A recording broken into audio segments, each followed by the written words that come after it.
The Vorax command station loomed against the backdrop of their homeworld, a massive structure of metal and energy shields. Around it, dozens of warships moved in defensive patterns. Alpha Team has engaged the outpost, John reported as signals came through. Beta Team reports successful disruption of long-range communications. On the bridge of the Retribution, Eric watched the tactical display. Their plan was working. Vorax ships were being pulled away from the command station to deal with the diversionary attacks. "This is our window," Eric said. "All Gamma Team ships, attack formation. Weapons hot." The Retribution led the charge, with 3 human ships and Zara's Araxian vessel following. They accelerated toward the gap in the Vorax defenses, weapons firing. The Vorax responded quickly, but their rigid command structure worked against them. Without clear orders from above, individual ship captains made poor tactical decisions, allowing the human Araxian force to punch through their lines. "We've taken a hit to the port engine," Susan reported from engineering. "Rerouting power." On the main screen, Eric could see they were close to the command station. "Target their docking bay," he ordered. "We need to get a boarding party inside." The Retribution's main cannon fired, blasting a hole in the Vorax station's outer defense. Greg led the weapons teams in a precise barrage that cleared a path to the docking area. "Boarding teams ready," Patricia announced. "Assault pods prepared for launch." Eric stood. "I'm leading the boarding party." "Patricia, Greg, John, you're with me." "Dr. Morgan, prepare the medical bay for casualties." "Susan, you have the bridge." The assault pods launched, small armored vessels carrying 20 soldiers each. They crossed the space between the Retribution and the station in seconds, attaching to the hull and cutting their way inside. The fighting inside the station was intense. The Vorax defenders were physically stronger than humans, with 4 arms giving them advantages in close combat. But the human soldiers had trained for this, using weapons designed specifically to counter Vorax biology. Eric led his team deeper into the station, following the path to the central command chamber. Around them, other human teams secured key systems and planted explosives at critical junctions. "The command center is through this door," John said, checking the station schematics they had stolen. Greg placed a breaching charge. "Ready on your mark, Captain." The explosion blew the massive door inward. Eric and his team stormed in, weapons ready. The Vorax command center was a circular room with a raised platform in the center. There stood the Supreme Commander, taller than the others, with gray skin marked with red patterns of rank. Around him, lesser commanders worked at control stations. "Surrender," Eric demanded, his translator converting his words to the Vorax language. The Supreme Commander looked at the humans with what might have been surprise. "You are the prey species that destroyed our outpost and shipyard," he said. "You fight well for prey." "We're not prey," Eric replied. "We never were." The Vorax leader seemed to consider this. "Perhaps not. But this changes nothing. Your world will still burn." John stepped forward. "Check your fleet communications. Your attack force has been scattered. Your shipyard is destroyed. Your technology stolen." For the first time, uncertainty showed in the Supreme Commander's posture. "Impossible. We are the apex predators of this galaxy." "Not anymore," Eric said. "Now you have a choice. Withdraw all forces from human space immediately and pay reparations for the colony you destroyed, or we continue this war until one of us is extinct." The Vorax commander straightened to his full height. "And if we refuse?" Eric held up a small device. "Then none of us leave this station alive. We've planted enough explosives to destroy it completely." A tense silence filled the command center. Finally, the Vorax leader spoke. "You would die to defeat us. To protect our people." "Yes," Eric answered without hesitation. Something changed in the Vorax commander's eyes. Perhaps respect, perhaps fear. "I will. Consider your terms." 3 days later, the Retribution led the surviving human fleet away from Vorax space. Behind them, a treaty had been signed. the first the Vorax had ever agreed to with another species. As Earth came into view on the main screen, Eric thought of his brother and all the others who had died at New Haven. "We did it," John said quietly, standing beside him. "They'll never see us as prey again." Eric nodded. "Humanity has announced its presence to the galaxy. For better or worse, we're part of something larger now." The fleet moved into Earth orbit, where cheering crowds waited to welcome them home, not as victims, but as defenders of their world. Smoke filled the bridge of the Retribution as repair teams worked to fix damaged systems. The battle at the Vorax shipyard had been costly. 3 human ships destroyed, 4 more heavily damaged. But they had succeeded. The shipyard was in ruins, along with 12 Vorax vessels caught in dock. Zara, the Araxian commander, sat under guard in the ship's conference room. "I swear I knew nothing of the betrayal," she insisted. "There has been a faction among my people who believe all other species are potential threats." Eric wasn't sure he believed her, but the fact remained that 2 Araxian ships had fought alongside the humans throughout the battle.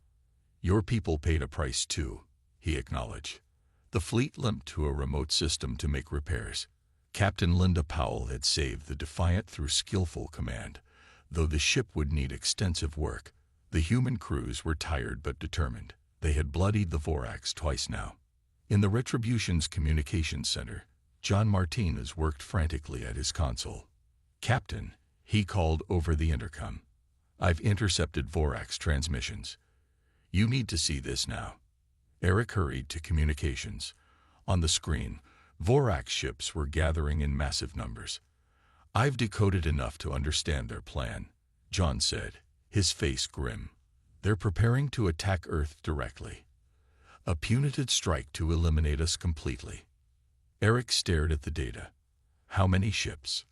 Over 50 warships, plus support vessels. Eric called an emergency meeting with all available ship captains. The situation was dire. "We can't get back to Earth in time to warn them," Patricia pointed out. "Even with the fold drive, we're too far away." "Then we don't go back," Eric said. "We take the fight to them first." The captains looked at him in surprise. "Earth's defenses are minimal," Eric continued.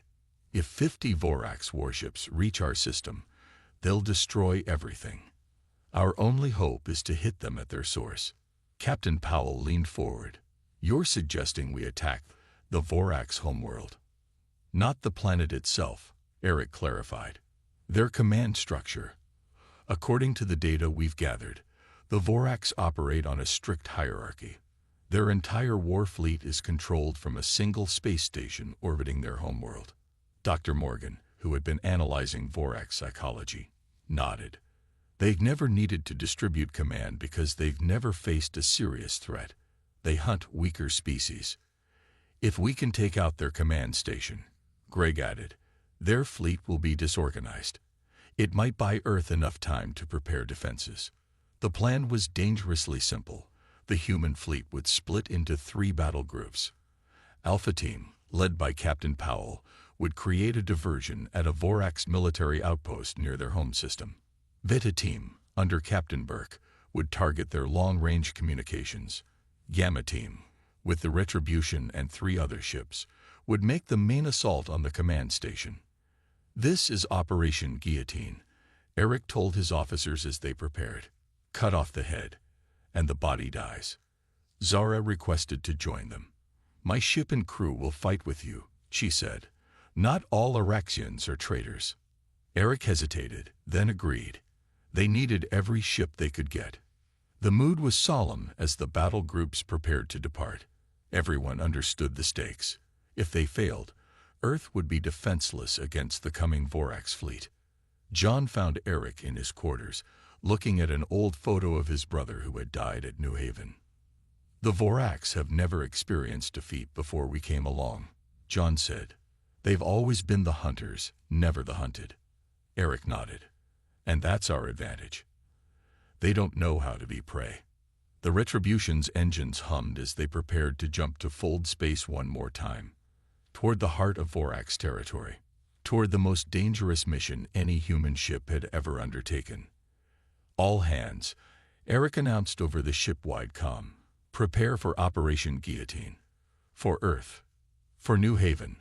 For all those who cannot fight back. The human fleet reunited at a remote star system, hiding within the dust cloud of a forming planet. On the Retribution's bridge, Eric studied the data they had stolen from the Vorax depot. The Araxians have been fighting the Vorax for nearly 30 years, John explained, pointing to the translated reports.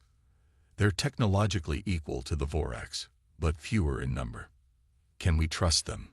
Patricia asked. Eric considered this. We need more information before we decide that. But we need allies, and they already have a reason to hate the Vorax. Admiral Clark's face appeared on the main screen, transmitted from Earth via secure fold space communication. Your mission was to investigate, Captain Davidson, not start an interstellar war. With respect, Admiral, they started the war when they attacked New Haven. Eric replied. We're just making sure they regret it. The Admiral's expression remained stern, but there was a hint of approval in her eyes. The UN Security Council has reviewed your findings. You're authorized to make contact with these Araxians, but proceed with extreme caution. It took 3 days to locate an Araxian outpost based on the Vorax intelligence. The Retribution approached alone, broadcasting a simple mathematical sequence on all frequencies, the universal peace signal. We're being scanned, Patricia reported. Their weapons are hot, but not targeting us yet. Keep broadcasting, Eric ordered. John, prepare your first contact package. The Araxian response came as a surprise. A direct video transmission. On screen appeared a being with pale blue skin, large eyes, and a narrow face. John worked frantically at his station. Translators are adapting. We should have partial communication capability in moments. The Araxian spoke, its voice musical and complex. John's translation came through the speakers with a slight delay. You are not Vorax. Identify yourselves or be destroyed. Eric stepped forward. I am Captain Eric Davidson of Earth. We come seeking alliance against our common enemy, the Vorax who attacked our colony without provocation. The Araxian was silent for a long moment. Earth, we have no knowledge of your species. We're new to interstellar travel, Eric explained. But the Vorax found us anyway. After hours of careful communication and exchange of proof, the Araxians agreed to a meeting. Their representative, Commander Zara, came aboard the Retribution with 2 guards. Your ship is primitive, Zara observed, looking around the bridge. Yet you managed to destroy a Vorax depot. They underestimated us, Eric said, just as they underestimated you when they first attacked your people. Zora's large eyes blinked slowly. Perhaps we have more in common than appearance would suggest. The alliance formed cautiously. The Araxians shared information about Vorax weaknesses. Their ship's engines were vulnerable to certain electromagnetic frequencies, and their command structure was rigid and centralized. A joint strike against their primary shipyard would cripple their military capabilities, Zara suggested, pointing to a location on the star map. My people have attempted this twice, but lacked sufficient forces. With our fleet, we could succeed, Eric agreed. 6 Araxian warships joined with 15 human vessels for the assault. The plan was carefully coordinated. The Araxians would engage the Vorax defense fleet, while human ships targeted the shipyard itself. The battle began well. The Vorax were caught off guard by the combined attack. Human and Araxian ships moved in perfect formation, their weapons complementing each other. Then everything went wrong. Captain, Patricia shouted, 3 Araxian vessels have broken formation. They're targeting our ships. On the main screen, Eric watched in horror as the Araxian flagship fired on the UEF Defiant, cutting through its hull. Evasive maneuvers, Eric ordered. All ships be advised. We have Araxian hostiles. Commander Zara seemed equally shocked. This is not possible. I did not authorize. Her words were cut off as her guard drew a weapon. Greg reacted instantly, tackling the Araxian to the ground before he could fire. It's a trap, Eric realized. Or at least, part of it is. Not all the Araxian ships had turned on them. 2 remained fighting alongside the humans against both Vorax and their treacherous brethren. Captain Linda Powell's voice came through the comm. The Defiant is badly damaged, but we're still in the fight. What are your orders? Eric made his decision instantly. Continue the mission. Target the shipyard as planned. The Vorax are still our primary enemy. The Retribution and 3 smaller ships detached from the main fleet, their engines dark as they drifted toward the Vorax supply depot. From the outside, they looked like dead hulks, just more space debris. Passive sensors only, Eric ordered. No energy signatures they can detect. Patricia nodded from her tactical station. We're close enough to get good readings now. The depot has 5 Vorax ships docked and approximately 200 personnel. Any sign they've spotted us? Eric asked. None, Greg reported from weapons. Their patrol patterns haven't changed. Eric studied the station layout on his screen. The Vorax depot was built into a small moon, with landing bays carved into the surface. Defense cannons were positioned to protect from a frontal assault, but the Vorax clearly weren't expecting an attack from behind. They think they're the only predators out here, Eric said quietly. Time to show them they're wrong. He opened a channel to the other ship captains. Final check. Everyone clear on the plan. Captain Ben Howard of the stealth ship Phantom confirmed. My team is ready for insertion. Weapons hot and standing by, reported Captain Samantha Lee from the Vanguard. Medical teams prepared for casualties, added Captain Ryan Burke of the Mercy. Eric took a deep breath. Begin Operation First Strike in 3, 2, 1. Mark. The Phantom suddenly powered up, its stealth systems masking its energy signature as it accelerated toward the depot's rear maintenance airlock. Meanwhile, the Retribution, Vanguard, and Mercy remained silent, drifting into position. Inside the Phantom, Ben and his team of 12 Special Forces soldiers prepared for boarding. They wore next-generation combat suits with built-in life support and active camouflage. Remember, Ben told his team, we need the command center intact. Get us access to their systems and hold position until download is complete. The Phantom docked silently, its magnetic clamps attaching to the station's hull without triggering alarms. The team cut through the outer door and moved inside. Back on the Retribution, Eric watched through the helmet cameras of Ben's team. The Vorax they encountered were tall, with gray skin and 4 arms. They moved with predatory grace, but seemed surprised when the humans attacked. They've never been hunted before, John observed from his communication station. The strike team fought their way to the command center, using non-lethal methods where possible to avoid alerting the entire station.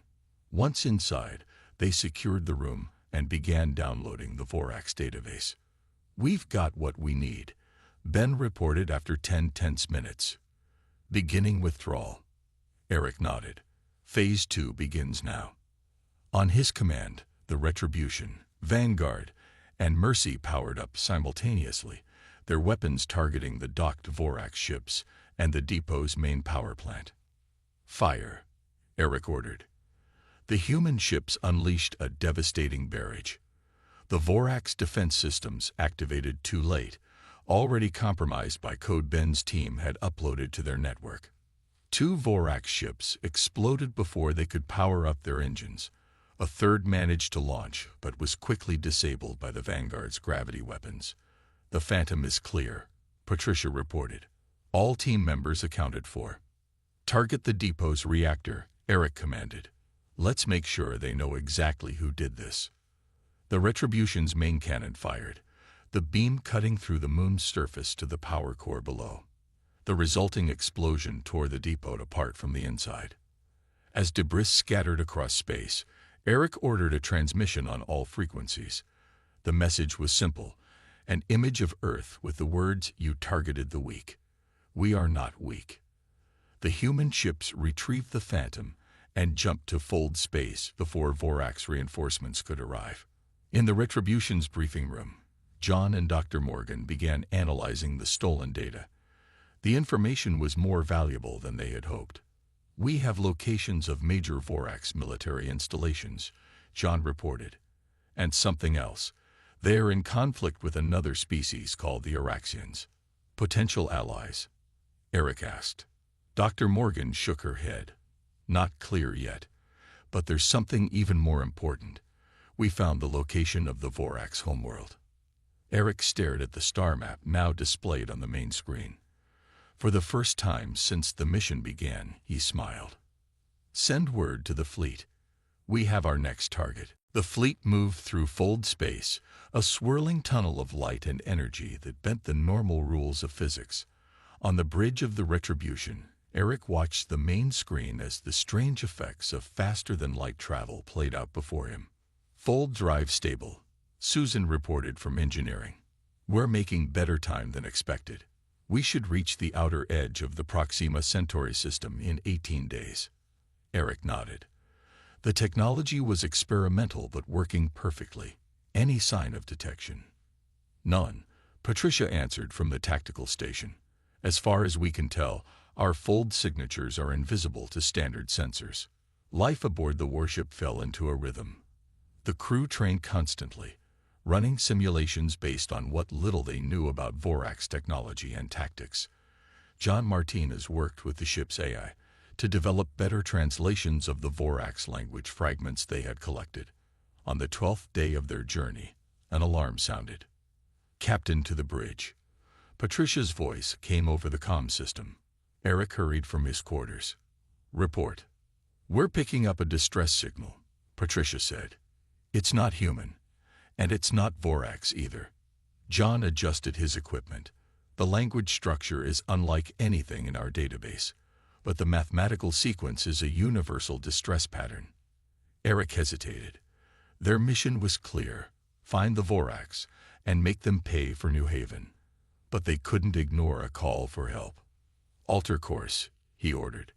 "Let's check it out, but approach with caution." The Retribution dropped out of fold space near a small red dwarf star not on any human star chart. 3 other ships from the fleet followed as escort. What they found shocked everyone on board. A space station, clearly alien in design, hung in pieces around the star's 5th planet. Debris floated everywhere. "Life signs?" Eric asked. Dr. Morgan checked her sensors. "None that I can detect. Whatever happened here, we're too late." "I want a team to check out the largest section of that station," Eric said. "Full environment suits and weapons ready." Eric led the away team himself, along with Greg, Patricia, and John. They moved carefully through the broken corridors of the alien station. Bodies floated in the zero gravity, strange beings with 6 limbs and gray skin. "These wounds," Greg said, examining one of the bodies. "Energy weapons, similar to what was reported at New Haven." In what appeared to be the command center, John found still-functioning computer systems. He connected his translator device. "I'm getting something," he said after several minutes. "This species called themselves the Ardani. They were a peaceful race, mainly scientists and traders." "Why were they attacked?" Patricia asked. John's face darkened as he read more. According to their logs, the Vorax appeared without warning. The Ardani tried to communicate, offered resources freely. The Vorax responded with weapons. "Just like New Haven," Eric said quietly. "There's more," John continued. "The Ardani had records of other attacks. The Vorax have done this before, to at least 7 other developing species. They target colonies or outposts that seem vulnerable, destroy them completely, and take any technology they find useful. They're hunters," Greg said. "They prey on weaker species." Patricia moved to another console. "Captain, I'm downloading their star charts." The Ardani knew the location of the Vorax home system. Eric stared at the dead aliens around them. They weren't just like us in being attacked. They were like us in fighting back. "Look at the weapons discharge residue." They defended themselves. Back on the Retribution, Eric called a meeting with the other ship captains via secure channel. "We have a choice," he told them. Continue to Proxima Centauri, as planned, or use this new intelligence to strike the Vorax where they don't expect us. Captain Linda Powell of the UEF Defiance spoke first. The Ardeni data shows a Vorax supply depot 3 light-years from here. Lightly defended, not expecting any threat. Eric nodded. Then that's where we start. Not at the scene of their victory, but with a defeat they won't see coming. The shuttle carrying Captain Eric Davidson moved silently through the asteroid belt between Mars and Jupiter. Outside his window, the vast emptiness of space was broken only by the occasional rock drifting by. Then he saw it. "First time at the shipyards, Captain?" asked the pilot. Eric nodded, his eyes fixed on the massive structure that had just come into view. Hidden inside a hollowed-out asteroid was an enormous facility. Dock after dock stretched out before him, each one holding a warship in various stages of completion. "Welcome to Sword of Damocles," Admiral Clark said, greeting him as he stepped off the shuttle. "Humanity's insurance policy." Eric followed her through the busy shipyard. Workers moved with purpose, carrying equipment and welding sections of hull. The whole operation had existed in secret for over 30 years. "How did you keep this hidden?" Eric asked. "Officially, this is a mining operation," the Admiral explained. "Only a few hundred people on Earth know the truth. We've been building this fleet since we discovered the first evidence of alien signals in 2068. They stopped at an observation deck overlooking the largest dock. Below them sat a sleek, dark vessel unlike any other ship in the yard. It was almost complete, its hull bearing the name UEF Retribution. "Your ship, Captain," Admiral Clark said. "The most advanced warship humans have ever built." A woman in engineering coveralls approached them, wiping grease from her hands. "She'll be ready for her first full power test tomorrow," she said. "Captain Davidson, meet Chief Engineer Susan Brown," the Admiral said. "She's designed weapons systems specifically to counter what we've learned about Vorax technology." Susan nodded. "The aliens have better tech, but we have something they don't. We know they're coming, and they don't know about us." Eric spent the next week learning every detail of his new command. The Retribution carried weapons no human ship had publicly displayed before: gravity distortion missiles, plasma cannons, and defense systems that could adapt to enemy attacks. His crew came in small groups, each person carefully selected. Tactical Officer Patricia Wilson had graduated top of her class at the Space Academy. Weapons Specialist Greg Sanders had spent 15 years developing cutting-edge combat systems. Dr. Heather Morgan, the ship's medical officer, specialized in combat trauma. And then there was John Martinez, now wearing the uniform of a UDF communications officer. "I requested this assignment," John told Eric when they met on the ship's bridge for the first time. "I need to be there when we find them." Eric understood. Everyone on this mission had a personal stake. Across the shipyard, 29 other vessels prepared for departure. Cruisers, destroyers, and support ships, an entire battle fleet assembled in secret. In the Retribution's engine room, Susan Brown monitored the power core as it hummed to life. "The fold drive is stable," she reported. "We can reach Proxima Centauri in 3 weeks instead of 9 months. On Earth, the United Nations Space Council announced plans for a diplomatic mission to investigate the Proxima Centauri incident. News channels debated the wisdom of reaching out to a potentially hostile alien species. No one mentioned the war fleet preparing to depart. Admiral Clark addressed the assembled captains one last time before launch. "You carry humanity's response to an unprovoked attack," she said. "We don't seek total war, but we will show these Vorax that targeting the weak was their mistake. Earth is not weak." On the bridge of the Retribution, Eric settled into the captain's chair. Around him, his crew worked at their stations, running final checks. "All systems green," Patricia reported from Tactical. "The fleet is standing by for your command." Eric looked at the display showing all 30 ships in formation. This was no longer about his brother. This was about all humanity. "Signal the fleet," he said. "Begin fold sequence. We hunt. The emergency vessel broke through Earth's atmosphere after 9 months of limping through space. John Martinez stood at the viewport, watching his home planet grow larger. He hadn't slept well since New Haven. Every time he closed his eyes, he saw the colony burning, heard the screams of people he couldn't save. "We're being hailed by Earth Defense," said Mia Garcia, one of the few adults who had made it onto the ship. She had been a teacher at the colony school and now cared for the 26 children who had survived. "Put them through," John said. His voice was rough from disuse. The United Defense Force guided their damaged ship to a secure landing facility in Nevada. Armed guards surrounded the vessel as the airlock opened, but their weapons lowered when they saw the hollow-eyed survivors step out. Medical teams rushed forward. "Mr. Martinez, I'm Admiral Lisa Clark," a tall woman in a crisp uniform said, approaching John. "We need to debrief you immediately." John nodded numbly. "The Vorax. That's what we heard them call themselves in the transmissions we picked up during our escape." The survivors were taken to a high-security facility deep underground.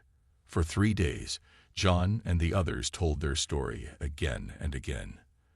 They shared every detail they could remember about the alien ships, weapons, and tactics. UDF's scientists analyzed the scans their emergency vessel had managed to capture. "They specifically targeted our weakest colony," Admiral Clark said during a closed meeting with top military officials. "They ignored our mining operations in the asteroid belt, bypassed our Mars outposts. They went straight for the least defended human settlement."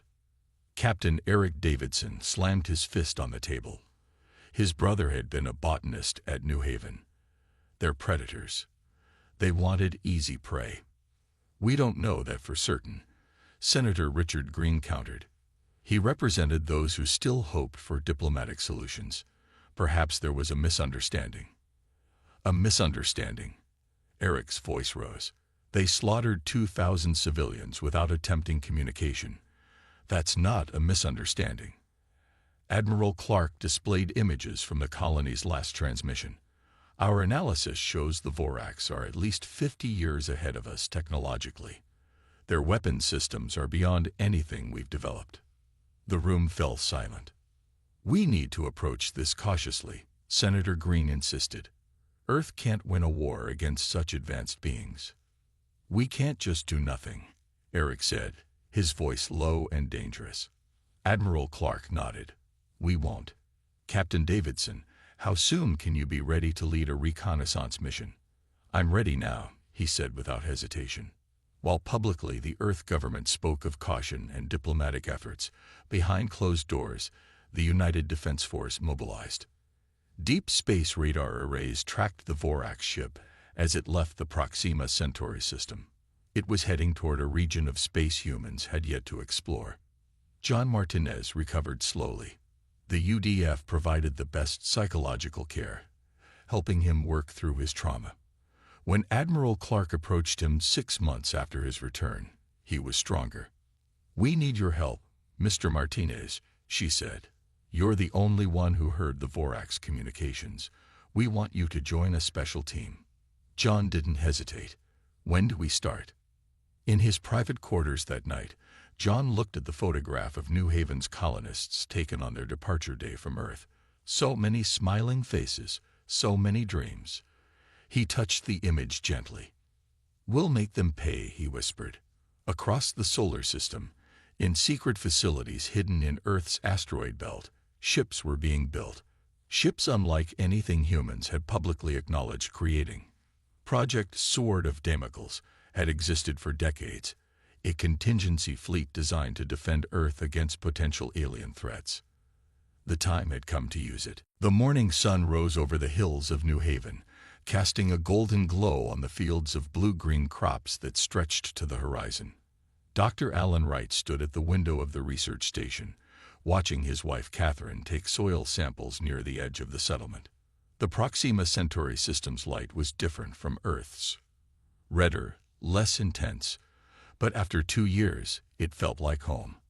"Dr. Wright, the new atmospheric readings are ready," said Olivia Ross, walking into the lab with a tablet in her hand. As colony administrator, she made sure everything ran smoothly. Alan nodded. Thanks, Olivia. The nitrogen levels still holding steady. Better than expected.